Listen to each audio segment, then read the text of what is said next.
Along with man who has the only triple-double in history. Still at the Pac-12 tournament. Davon's Muehlebach later, though. He's got a chance. Jordan Kent over there as well. Roxy Bernstein with you. Fun first game. Arizona was great. That game was physical. I will promise you this. UCLA and Oregon, this will be physical also. I was going to give you a fist bump, maybe a tackle. We got to get just ready give me for an this. elbow, Or something, man. Yeah. This is going to be an absolute, to me, turf war. And it's going to be a turf war in the post, on the wing. Where do you catch the ball? How do you set screens? It's going to be physical. The tempo's going to be a little slow. But I love the talent on both teams, and both teams are playing at a really high level. It's the point guards that'll probably determine who wins. March basketball, baby. The guards do determine. It's funny what you said, because in the win, it was Shellstad 21, it was Andrews under 10, and just the opposite, as you said, when Oregon went to Pauley and played them there. So, but I can't wait here to see this matchup, Bona and Dante right now. Let's see. UCLA has really been working through Bona early on in games. No double. They trust Dante down in the post. And before he went up for the shot, he walked, stumbling in a travel. The problem is that left him open for a little floater right there in the lane. They weren't putting as much pressure on him, scared of putting him to the line. Down low to Dante. They're about to, they just wait patiently, and then once he goes, they go at him. Jackson Shellstad makes UCLA pay for doubling Dante in the post. Yeah, and that's when Dante scored. You could see, okay, we got to try to go down there if you're UCLA, and that's going to open it up. Shellstad, to me, as explosive maybe as anyone in this game when he gets it going. There's 3 for Oregon. And UCLA 4 and 5 in those kind of ball games. And you got to think here, Roxy, that Dana Altman's going to call something, whether it's a quick hitter to Kusnard or Shellstad. But I think the main thing they would do, get the ball to Dante in on the block. And Adem Bona has played smart since coming back in. Good point. With his 4 fouls. He's defended well without fouling. This is their play where they get it to Dante, get to the wing, post up. Jermaine Kusnard missing a 3. Lazar Stefanovic the rebound. Not a bad shot. He was open because they were so stuck over there on that pick. UCLA can take the lead.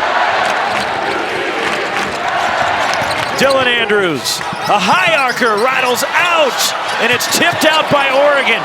Dante and Kusnard both got their hands on it, and the Ducks secure it with a minute to go.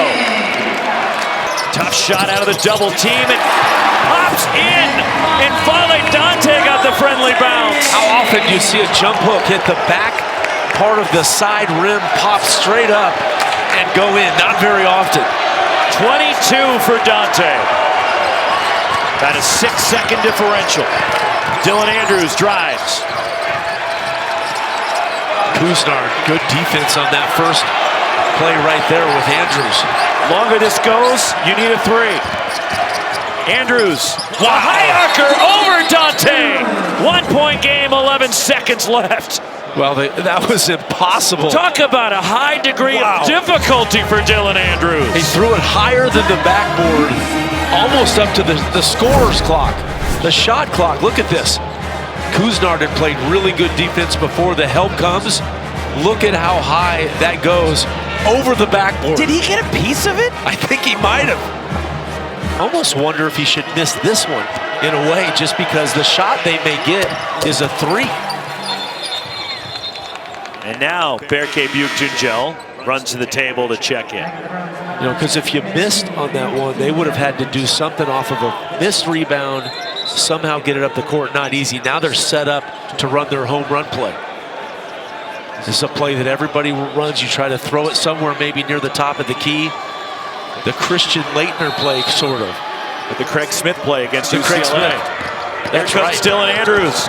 Andrews, the floater for the tie, falls off. Wow. And Oregon hangs on and gets the win. I'll tell you what, he got a great shot and a great look. Terrific offense right there by Mick Cronin and the UCLA Bruins. Andrews just executed, just not able to knock it in. In our car chair is overused, I'm convinced. But not when you can back it up with what you discovered in 3 or 4 dunks this year. It's not the player dunking, it's those around them. Yeah, I first noticed it early on in the year, and you just talk about that chemistry, the spirit, and the joy this team plays with. I saw it in the dunks, and it was not just the unselfishness to give up a dunk. There's Terry, he throws it to Mathurin, but look who's following behind. Tubelis is having more fun than Ben Mathurin on the dunk. Look at that, how high he got. Now this one, Terry goes up himself. Hey, how about Ben Mathurin on the backside? I'm gonna join in this. Let's have a good time on that. I've never seen this before, Darren. And then this was the first time I saw it against Michigan. I love this. Terry goes up, look at Lisa. How about me having a little fun? And by the way, 1-2, Tubelis on the backside, come and get it. As Kobe Johnson lines it up to get it started.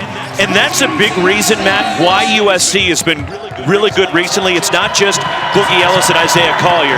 Kobe Johnson has really elevated his play. Yeah, the role players, Kobe Johnson, DJ Rodman, you see it right there, a nice shot, just getting to the wing. And the lay-in by Corin Johnson to tie the game. Didn't waste any time. And I guess when you're a 6th man and you come in and you can be the microwave, you can do it as a starter as well. Boogie Ellis a 3 for USC. I got you sidetracked on the Jason Kidd commentary right there. And that's the thing with this team. This is why USC, I think, has a chance to win 4 games this week. They have multiple scorers. They've got Collier and Boogie, and they've got terrific role players. They go 11 deep on this team, so they have the bench. They're not going to get tired in 4 games. I think they're really made to make that run. Tough shot for Keon Brooks. For Isaiah, that's the great thing for them in this tournament. You can go to both guys and let them just make offense. Boogie has it knocked away from behind by Corin Johnson. Leads to a 2-on-1. He pulls up for a transition 3. Got it back. Gutsy. Did not work, though. Keon Brooks forces up a 3. And the air ball, and Moses Wood grabs it and goes out of bounds. It goes to USC. Wow. I mean, you're down 5, but there's so much time. I understand why you want a 3, but there's so much time right there. I would have taken the layup. Boogie Ellis to the basket. And Umar Ballo grabs the board for the Cats. Well, the Cats will run with anyone in the nation. I will be interested if USC does. They have now the first 2 possessions. And Isaiah Collier had it stripped to try to save it. And it's off of Arizona. It stays at this end with USC. Yeah, great play by Boswell. You do not strip the ball from Collier unless you get a good hand in there, because Collier's so good with the ball. And that rim protector this time of year is so important. One of my big things for teams to make a big run in any tournament. USC has it, #1 in the league in block shots. And Joshua Morgan is the conference leader in blocks at over 2 a game. Here's Collier. Drives, leans, got it, and USC has the lead. Pretty good defense there by Boswell, just too good by Collier. And he's looking for a steal. You can see pressuring up, but that allows Boswell to get into the lane, and an easy look by Ballo. There's Boswell, who leads this Arizona team in steals, turning DJ with every dribble.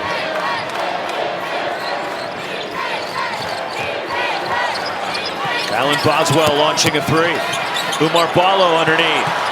And it's ripped away by Kobe Johnson, and a foul. It's on USC. Wow. And the second on Johnson, and Ballo will get a 1-and-1. That looked like good defense right there. I thought first of all, if Kobe doesn't come from the baseline, Ballo's got a layup. He was going right up. Great position by Ballo. There's Kobe twice, 3 times. I think they're both going for the ball. I don't see anything there. Look, Arizona is one of the most entertaining teams in the country. Score, get up and down. The first half, don't deceive you. Yeah. Because Arizona usually plays better. So does USC for that matter. But Arizona's defense was the story. It really was. And I was talking to Tommy Lloyd yesterday about it. He said, I don't think enough people respect how well we defend, top 16 in the Ken Palm.